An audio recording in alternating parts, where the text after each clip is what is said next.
तो हेलो दोस्तों, एक बार फिर आपका वेलकम है आपके ही चैनल टीचिंग अड्डा में। तो क्या दोस्तों, आपके दिमाग में कभी एक ऐसा ख्याल आया है कि हम किसी स्टेशन पर जाएं और सीधे डायरेक्ट 100-200 साल पीछे चले जाएं अपनी लाइफ से? नहीं आया होगा ना। तो आज हम और हमारा चैप्टर आपको एक ख्याल लाने में मजबूर कर देगा। एक ऐसा मिस्टीरियस चैप्टर जो कि चैप्टर है 12th में, और बहुत ही इंपॉर्टेंट भी है, बहुत ही मजेदार चैप्टर भी है। तो इसको बहुत ही सिंपल लैंग्वेज में एग्जाम के पॉइंट ऑफ व्यू से देखते हैं दोस्तों, क्या है इसमें। Charlie is a 31 years old man living in New York. Charlie नाम का एक 31 साल का आदमी था जो कि न्यूयॉर्क में रहता था। One evening while returning home, एक दिन जब वह अपने घर लौट रहा था, ही इंटर्स ग्रैंड सेंट्रल स्टेशन। वो एक ग्रैंड सेंट्रल स्टेशन में पहुंचा। Grand central officially has only 2 levels, but grand central में ऑफिशियली सिर्फ 2 ही लेवल थे। Accidentally Charlie discovers A 3rd level which he never saw before, और एक्सीडेंटली वहां पे चार्ली को एक तीसरा लेवल भी दिख गया जो उसने कभी दोबारा पहले नहीं देखा था दोस्तों। The 3rd level transports him into the year 1894, और जो 3rd लेवल था उसने चार्ली को 1894 में ट्रांसपोर्ट कर दिया।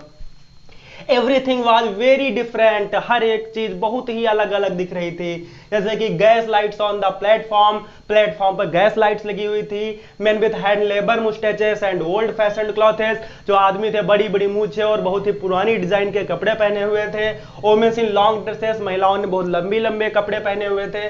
द न्यूज पेपर वाज, ये वहां का जब न्यूज़पेपर उठाया चार्ली ने तो क्या देखा, the world with the date of June 11 1894। वहां का जो न्यूज़पेपर उठाया तो जो जिसका नाम था द वर्ड, और वहां पे जब उसकी डेट देखा चार्ली ने तो बिल्कुल वो समझ लीजिए बहुत ही हैरान हो गया, क्योंकि उस पर डेट पड़ी थी 11 जून 1894 दोस्तों। People using pocket watches and there were spittoon made of brass. तब के समय में आदमी जो थे, वो आदमी या लोग जो थे वो पॉकेट वॉचेस का यूज करते थे, और वहां पे जब स्पिटून्स थे वो सब ब्रास के बने थे, मतलब बहुत पुरानी समय की बात है। Charlie believes that the past was peaceful compare to present. Charlie को ये लगने लगा था कि जो हमारा पास्ट था वो प्रेजेंट से काफी पीसफुल है। The modern world was full of stress, insecurity and fear of Wars. जो हमारा मॉडर्न वर्ल्ड है वो पूरा इनसिक्योरिटी से फुल हुआ पड़ा है। स्ट्रेस बहुत है, फियर ऑफ वॉर्स मतलब लड़ाई झगड़े का बहुत ही डर है आज के वर्ल्ड में।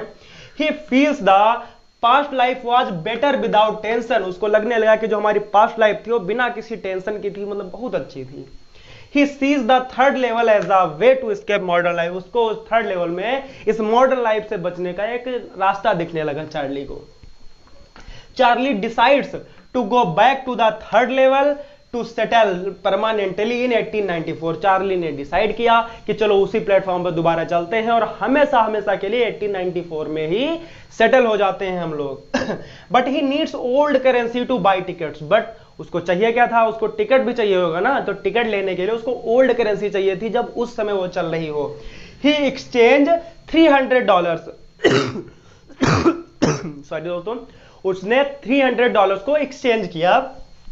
He believes that old currency will be cheaper, but the amount comes only $200। उसको लग रहा था कि जो पुरानी करेंसी बहुत ही सस्ती होगी, मुझे काफी पैसे मिलेंगे, बट उसको सिर्फ $200 ही मिले। The currency had a picture of long dead president and was printed before 1894। उस करेंसी पे जो पिक्चर थी वो एक पुराने प्रेसिडेंट की थी जो मर चुका था, और 1894 से पहले का प्रिंट हुआ नोट था, और करेंसी थी। Charlie shares everything with his wife Luisa. Charlie ने अपनी वाइफ लुइजा से हर एक बात शेयर की इस हादसे के बारे में। Louisa gets worried about his mental state. तो लुइजा को उसके दिमागी हालत की काफी चिंता होने लगी। Charlie visit his psychiatrist friend Sam.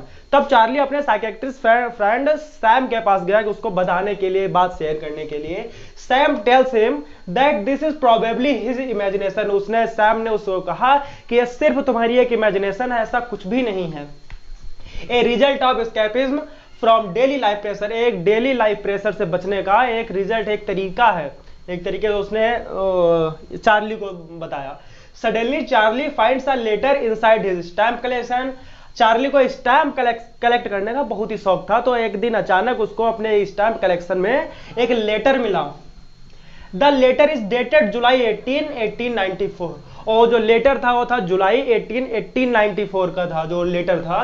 Post mark from Galesburg, उस पर गेल्सबर्ग का पोस्ट मार्क लगा हुआ था। It was written by his friend Sam, जो उसके फ्रेंड सैम के द्वारा लिखा गया था।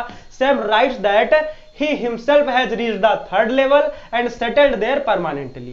उस पर लिखा था कि सैम खुद बोल रहा था कि मैं खुद गेल्सबर्ग में हमेशा के लिए परमानेंट सेटल हो गया हूं और यहीं पे अब मैं हमेशा रहूंगा।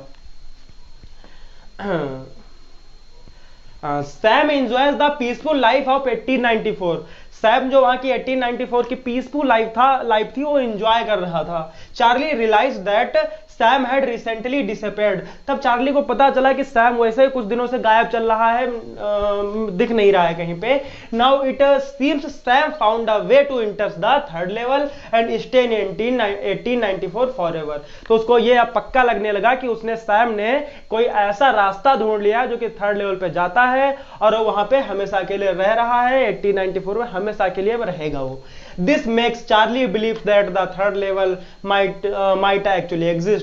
इस हादसे ने चार्ली को फिर से विश्वास दिला दिया कि हाँ, थर्ड लेवल रियल में एग्जिस्ट करता है। तो इस स्टोरी से पूरा कंक्लूजन क्या निकलता है दोस्तों? The story blurs the line between reality and imagination. ये जो स्टोरी है मैं रियलिटी और इमेजिनेशन के बीच में एक बहुत बड़ी दीवार खड़ी करती है, बहुत ही अंतर बताती है इसमें। तो आपको क्या लगता है कि क्या थर्ड लेवल रियल में कभी एग्जिस्ट करता भी था? अगर लगता है तो अपनी अपनी राय कमेंट बॉक्स में जरूर दीजिए और ऐसे ही अमेजिंग स्टोरी के लिए, अमेजिंग स्टोरीज के लिए हमें सब्सक्राइब करिए और वीडियो को लाइक शेयर एंड सब्सक्राइब जरूर करिए। और मिलते हैं किसी ऐसे ही मजेदार वीडियो में, तब तक के लिए थैंक्स फॉर वॉचिंग वीडियो।